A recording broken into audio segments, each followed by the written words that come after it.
By Robert Nyman, Policy Director at Just Foreign Policy. Welcome to the show. Robert, what is your assessment of the proposal for North Korea, China, and Russia have put forward, where the Koreans would voluntarily freeze their weapons and nuclear tests if the U.S. and South Korea, in return, halted their joint military actions which threaten North Korea? I think that's a good starting point. There is no military solution to this problem. The only option is diplomacy, and that means that there has to be a willingness for concessions on both sides. The Russian-Chinese proposal that you referred to appears to be something of an update to an earlier Chinese proposal.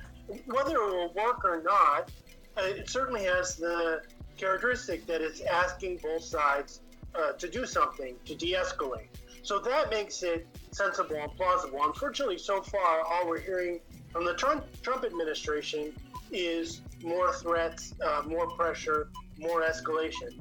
That hasn't worked, isn't likely to work, and is dangerous.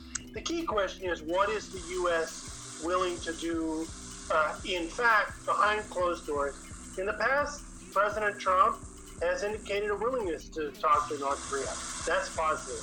The fact that discussions are happening at the UN Security Council, that's positive. That's the right place to have this discussion with United States, Russia, and China all at the table and able to have conversations behind closed doors for a new diplomatic initiative, a new diplomatic surge. You said it yourself. It seems like a pretty straightforward plan of mutual de-escalation. What would be the greatest obstacle to such a deal at this point, if it seems, common sense almost?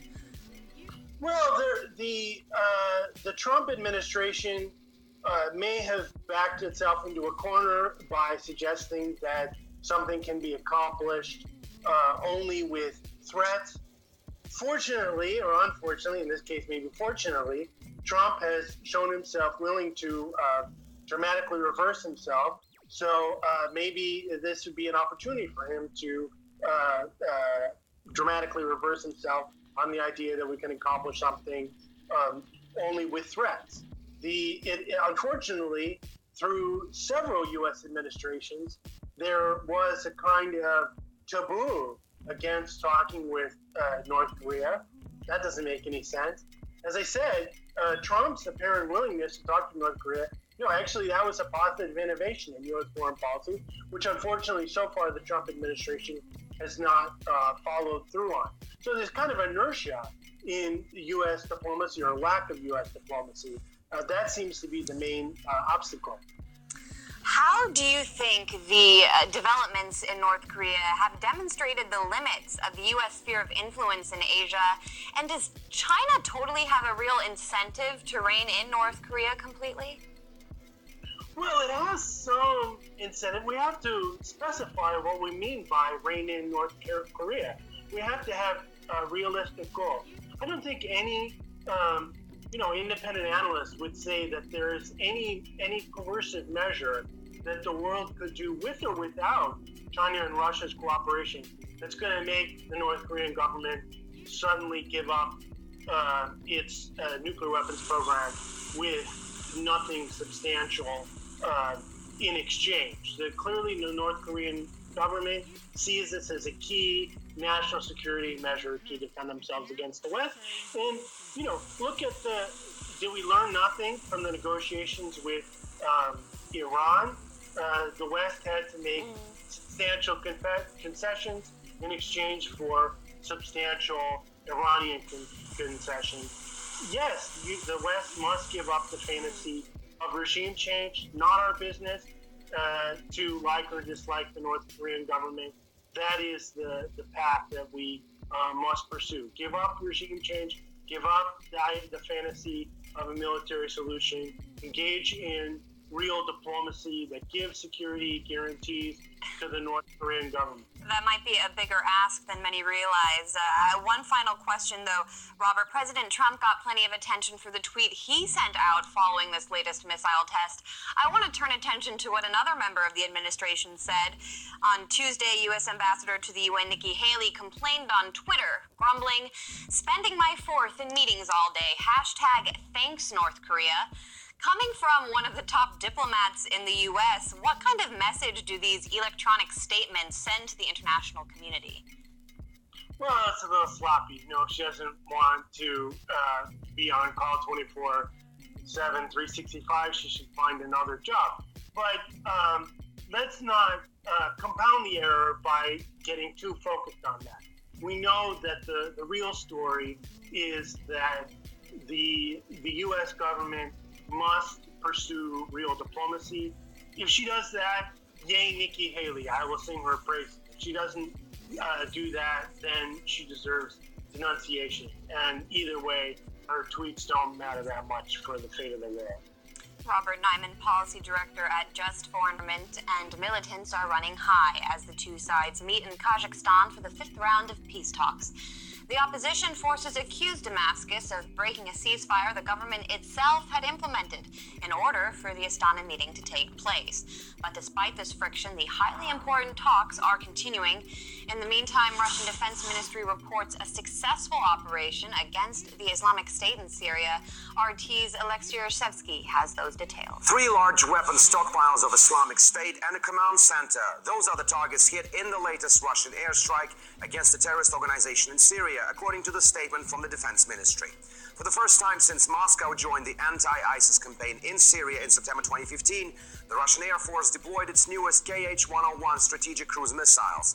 Its effective range can reach 4,500 kilometers, but these particular strikes were made from a range of around 1,000 kilometers. The Russian Defense Ministry said all targets were hit successfully from Tupolev 95 MS strategic bombers, which had flown all the way from an airbase in central Russia for the airstrikes before safely returning back. And it's only the second time since February that the Russian Air Force deployed these long-range bombers, and back then the operation was also branded as success, with several ISIS training camps, ammunition stockpiles, and armored vehicles were destroyed. Wednesday's strike took place in an area east of Homs and south of Raqqa, where positions of the Islamic State are still strong, despite the ongoing coalition assault on its de facto capital of Raqqa. And all that while guns have been relatively silent in the war between the Syrian government and the rebels, as Damascus implemented a limited ceasefire in the south of the country for the fifth round of peace talks in Astana. The rebel forces have already accused Damascus of breaking the ceasefire, but the meeting in Kazakhstan's capital, facilitated by Russia, Iran, and Turkey, has entered its second day, with establishing borders of deconfliction zones in Syria being the main issue on the agenda. Alexei Reshevsky. This country needs a healthy and constructive relationship with Iran. Iran is a neighboring country. We cannot change geography. We cannot just cut Qatar and move it away to New Zealand or somewhere else. And we have to live with them around each other. We have a shared interest with them. Our gas field is a partnership between Qatar and Iran. Qatar always positioned that we have to have a healthy and constructive relationship with Iran. Abdul Rahman Al-Thani was talking to reporters at the Chatham House think tank in London. He slammed some GCC countries, particularly the UAE, for the trade relations with Iran, while asking Doha to cut or downgrade ties with the Islamic Republic. He also rejected claims that his country hosts Iran's Revolutionary Guards Corps. Qatari top diplomat reiterated that the current crisis between Qatar and some Arab countries, blockading it, should be resolved through dialogue and not blockade. As the 48-hour extension is coming to an end, Qatar continues to call for dialogue despite the violations of international laws and regulation, despite the separation of 12,000 families. Abdul Rahman Al-Thani noted that Saudi Arabia and the UAE are the main drivers of the campaign to isolate Doha, describing the move as a clear aggression and an insult. Last month, Saudi Arabia, the UAE, Bahrain, and Egypt severed ties with Qatar, accusing it of supporting terrorism. The The four countries have outlined over a dozen demands from Qatar in writing.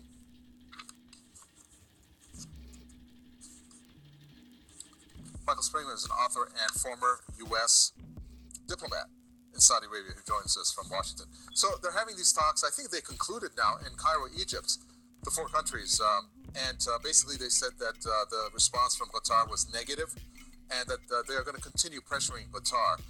But what was interesting was that the foreign ministers of these four countries, Egypt, UAE, Bahrain, and Saudi Arabia, they kept referring to the summit in Riyadh, of which Donald Trump participated in that. How much do you think the U.S., what level of participation did the U.S. have in what has happened to Qatar? In my opinion, I believe that the United States has played a great role in either igniting this firestorm or at least pushing it to the forefront of the Saudi mind and the UAE mind and that of the other Gulf cooperation countries. Trump was there. He made some rather intemperate remarks about Islam and Shia Islam and terrorism, and seemed to aim his words at Qatar and at Iran. Yet at the same time, the United States was attacked by terrorists from Saudi Arabia and United Arab Emirates on September 11, 2001. And the Europeans are apparently mixing in this because they're talking about giving visa-free entry to Europe from the GCC countries. And it is not good. And President Trump apparently has had an extended telephone conversation with the Egyptian dictator El-Sisi not too long ago. And instead of using diplomacy and urging all sides to back down from extremist demands, like the GCC claims that Qatar is giving citizenship to wanted people from the GCC states, I think that they're going to have to come back for diplomacy, and they're going in this idiot idea of kicking Qatar out of the GCC group may well be a blessing in disguise. Thank you for that, Michael.